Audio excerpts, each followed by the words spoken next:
Isa sa napakalinis na palengke ang napuntahan ko sa Bicol ay ang Santa Elena Public Market. Bukod sa napakalinis ng lugar ay napakabait din at magaganda at gwapo ang mga tindera dito at tindero.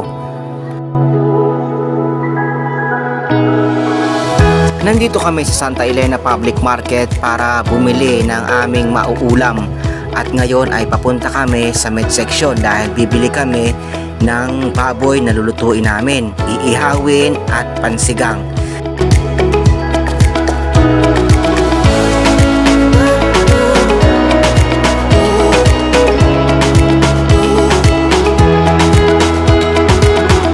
At yun na nga, nandito na nga kami sa Public Market Meat Shop at pumipili na ng karne si Tanet. At dahil nga napakaraming mapagpipilian, lahat naman good quality. Pero siyempre mas pumili siya ng mas malaman dahil ang baboy dito sa Santa Elena Basyad ay napakamura.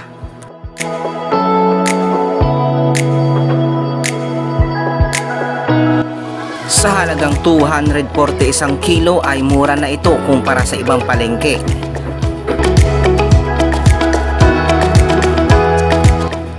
At ayan, pinachap-chap na rin namin para pagdating namin sa aming pupuntahan at paglulutuan ay hindi na kami magcha-chap-chap.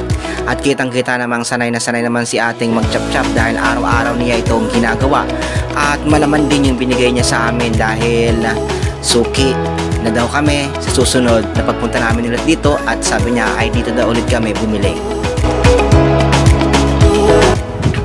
Bukod sa mura na sa halagang 240 pesos ay kitang-kitang fresh naman ang kanilang meat at bagong katay.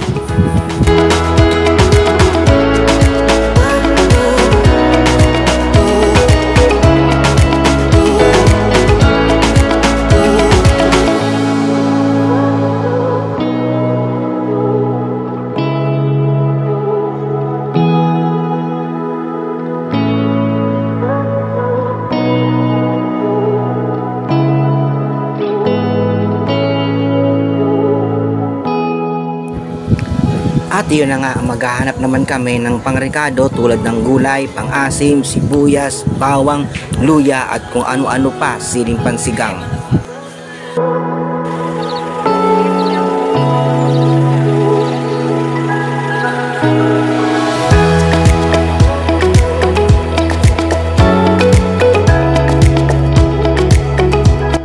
At ngayon nga ay pauwi na kami at tapos na kaming mamili. Pero bago yan, maraming salamat sa lahat ng pamahalaan ng Santa Elena Public Market at sa mga tindero at tindera.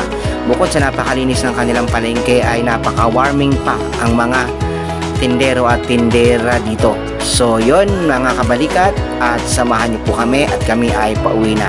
Ingat po kayo palagi. God bless sa mga minamahal kong followers at kaibigan sa Facebook page at YouTube. Bye! Ingat!